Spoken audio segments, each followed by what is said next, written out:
Hey everyone, Rob B here with Rob D. And flats versus houses. It's a big old debate. Which one is best? Well, we're going to discuss that.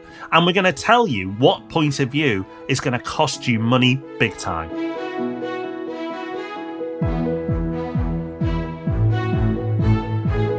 Welcome to the Property Podcast, where every Thursday morning property investors come to be informed and inspired. Yes, houses v flats is one of those religious debates in property that you have to be a little bit brave to wade into the middle of. But it's particularly important with the way that the market is right now.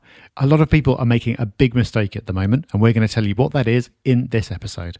And make sure you stick around to the end for Hub Extra, because we're going to tell you about something that you're probably already paying for that you can get some extra benefit from. Our news story this week comes from This Is Money, and the headline is 10 Best Locations to Invest in Student Housing Revealed. Small towns top the list. And it's true, they've got a list and a map, and it seems like the top 10 is being dominated by cities that are smaller in terms of population and which only have one university. There are exceptions in there, so Liverpool is at number 4 and Leeds is at number 10. And top of the list is Swansea, which apparently, although I always take these figures with a pinch of salt, offers a yield of 9.56%. It kind of makes sense that cities with only one university might offer more opportunities because perhaps, this is just a guess, they have got less competition from build-to-rent operators or the universities themselves building accommodation, which is something you might get more in bigger locations or those that have multiple universities. However, of course, there is a risk because if you do invest somewhere with only one university and the popularity of that university declines, you could end up struggling to rent the property out. Now, there are opportunities in student properties and there are risks as well, and it's really important to do it properly if you're going to do it at all. So with that in mind, if you are interested in investing in student property, strongly recommend you go back and listen to episode 422 of the Property Podcast. That's from back in April, where we were joined by a guest, Tim, who talked through how he makes it work and indeed makes it work from 300 miles away. It's a great episode. He's a shining example of someone who's doing student investment well, so definitely worth a listen if this is your area. If you want to know how to turn 100,000 into a million, that's the subject of our latest YouTube video, which has just been uploaded. And that's not just clickbait, we actually model out with numbers how to make that happen. So head on over to YouTube, search Property Hub, make sure you subscribe to the channel and check that video out.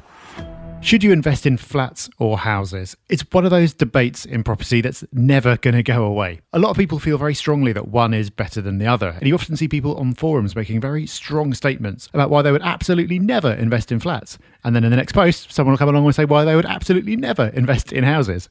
And this is a debate that we're not going to put to rest in one episode of the Property Podcast. But we're talking about it now because this debate has become particularly relevant in today's property market. Firstly, there's the cladding issue, which has affected flats and generated a lot of headlines and caused a lot of angst. And also there are the general trends in the property market brought about by COVID and all the changes to people's lives that has brought.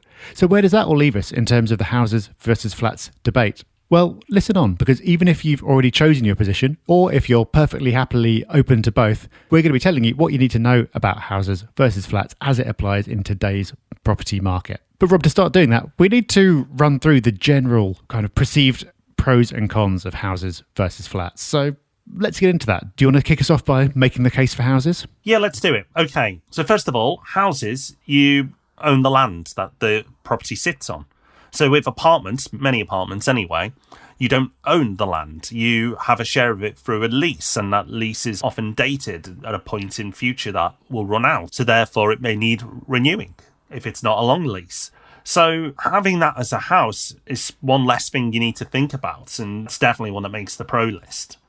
Also, you don't have service charges or ground rent. So with apartments, you'll be paying an annual ground rent, and you'll also contribute to service charges. It'll depend on the size of the apartment block, the facilities that apartment block offers. But with a house, then you do not need to be paying ground rent or service charges. There are other things you may need to pay for, but we'll come to those later. Houses often are bigger as well. Now, again, this could be debated whether this is a pro or a con, but certainly for the people living in it, it would be perceived that this is a pro, and having that bigger space will be appealing. And because of that space, and often where the properties are located, you're more likely to attract longer-term tenants, often attract families who are more likely to stay for longer rather than apartments, which tend to be in city centres and therefore attract a more transient type of tenant.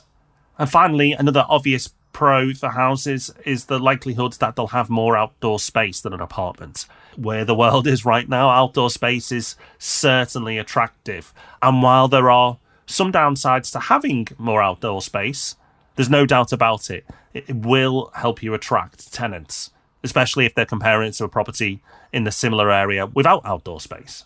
So the list of pros for houses is pretty strong. Do we end it there, Rob? Is that the end of the episode? Of course not, because there's no such thing as the perfect investment, and houses are not perfect. So first of all, you are responsible for everything. Now, of course, you can see that as a pro because it means you have control over what you do with your property, but it does mean that there's more to be done.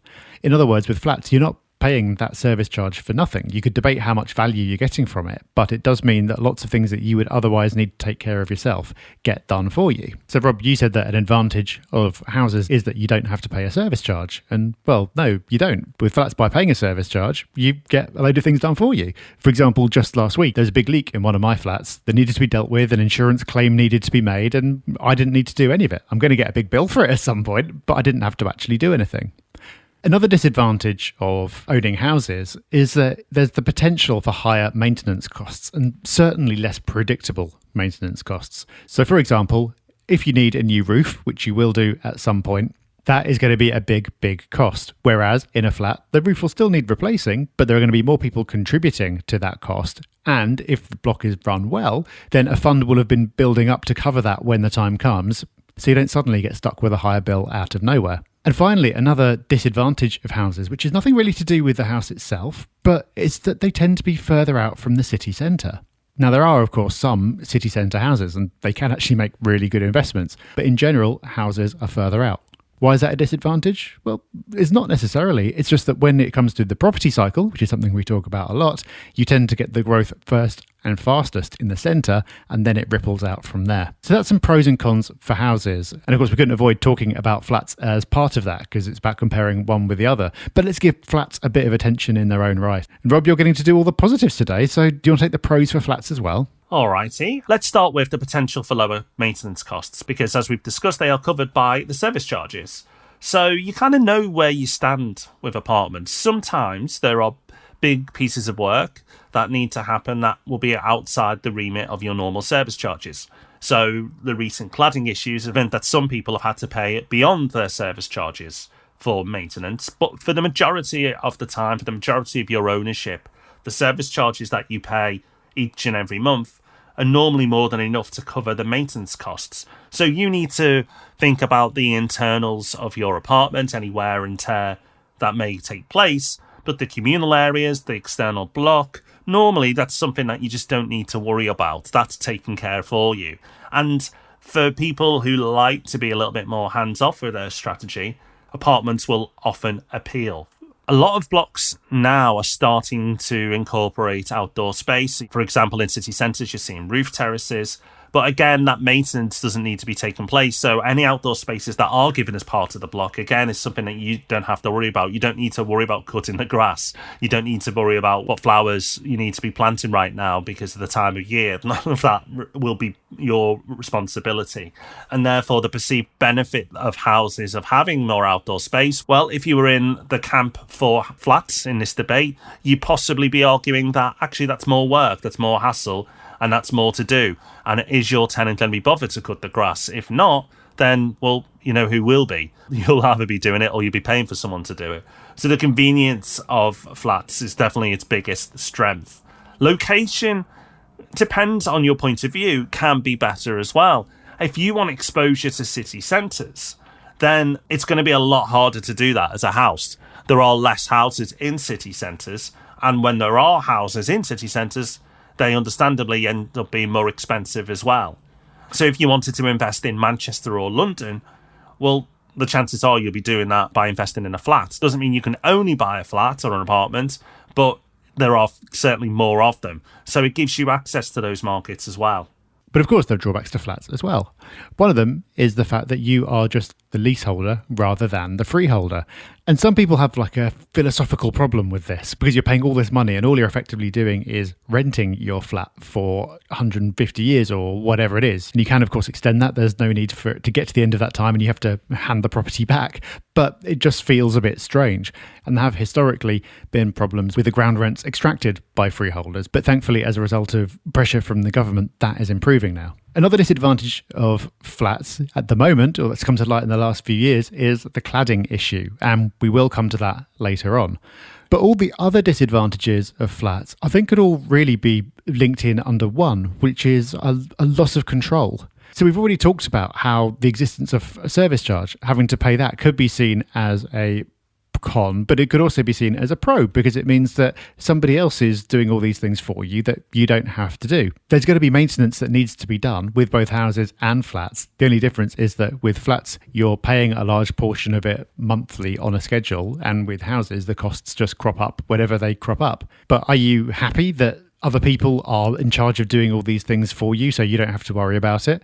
Or are you unhappy because you have very limited control over who those people are, whether you can replace them if they're doing a bad job, and the details of how they do that job? That's just a case of personal preference, but for a lot of people, that is a major con to flats. It feels like they've made an investment that they don't have full control over. Before we take this into the bigger picture and really look at the investment cases for houses, apartments, and help you decide what is best, let's look at some of the common misconceptions there are around owning a house or owning an apartment.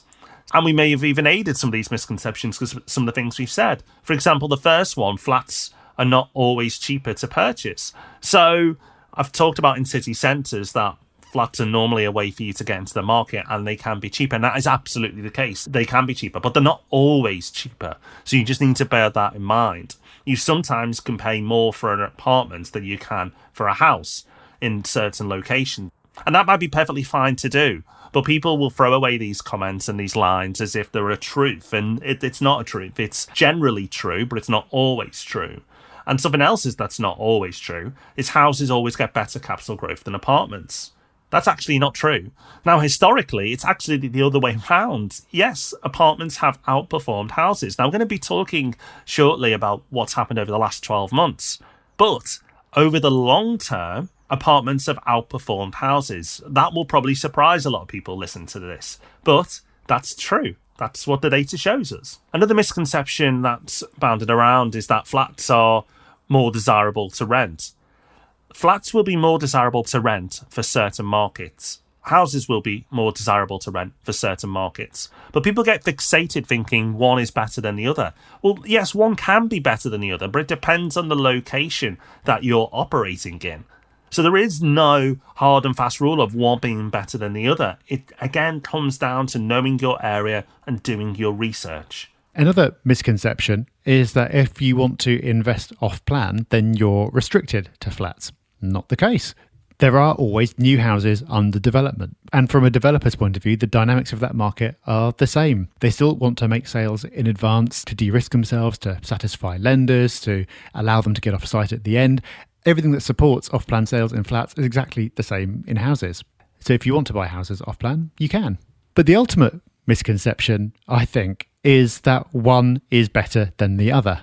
What we found when talking through these pros and cons, Rob, is often that we'll be talking about something in the pros and then we'll immediately talk about it again in the cons because it's not clear cut as to which it is. It's mostly a matter of opinion. And I think there are lots of investors who project their own opinions. So a lot of it, I think, is just psychological. Do you want to be as hands-off as possible, or do you want to have as much control as possible, even if that means you have to do more? There's no right answer. It's different for everyone.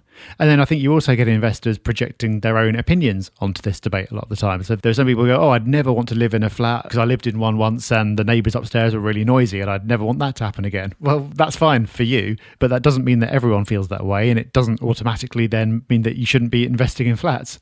And perhaps that's the ultimate misconception, which is that you should just invest in one or the other. Because, Rob, we both own both, and I really can't see why you wouldn't. If there are pros and cons to each, it kind of seems sensible to diversify your portfolio, average them out a bit, and have a mix of each. Definitely. Absolutely. That's what it is. It's diversification. It's having a mix of both. Having a strong opinion when it comes to flats versus houses is an opinion that will cost you money. And that's not a good thing. So check the ego. Are you really adamant that you'll never do one of the two? Because if you are, I'm adamant that you're costing yourself money. And that is easier to do in today's market because it's scary out there at the moment. Yes, the market is flying, but with the cladding issues over the last few years, that may have put people off apartments. And with city centres taking a bit of a hit over the last couple of years, again, that may put people off apartments. But Rob, if history has shown us something on the Property Podcast, is that when people are negative about something, we get excited because where there's negativity around a certain part of the market, there's opportunity. And there's loads of opportunity. So over the last 12 months, apartments haven't done as well as houses. Historically, apartments have outperformed houses. We've heard that already. You know what? That's not hard to believe, is it? Because city centres have had it tough. People are looking for more space and they've been buying up houses instead.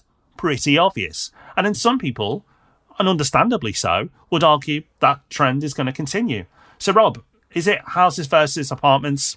Actually, houses have won? Or, as I've hinted at, is there opportunity? I think a really common mistake in investing of any kind is taking what's happening right now and projecting it forward as if it's going to be the case forever. So for the last 12 months, flats haven't done as well. There are very obvious reasons for that.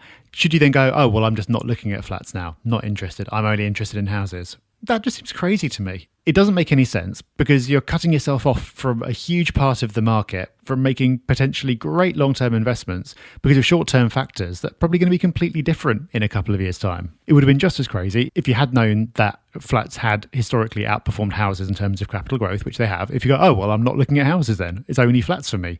That would also be a crazy thing to do. But it's that kind of thinking that does create opportunity. Because people look at what's happening right now and come to very blinkered views by just projecting that forward, it means that anyone who is willing to look at things a bit more clearly can take advantage. So what form could that take? Well, firstly, there is just considering flats full stop. If some people have decided that they're not going to, well, that opens up an opportunity because it means there are going to be fewer people bidding against you.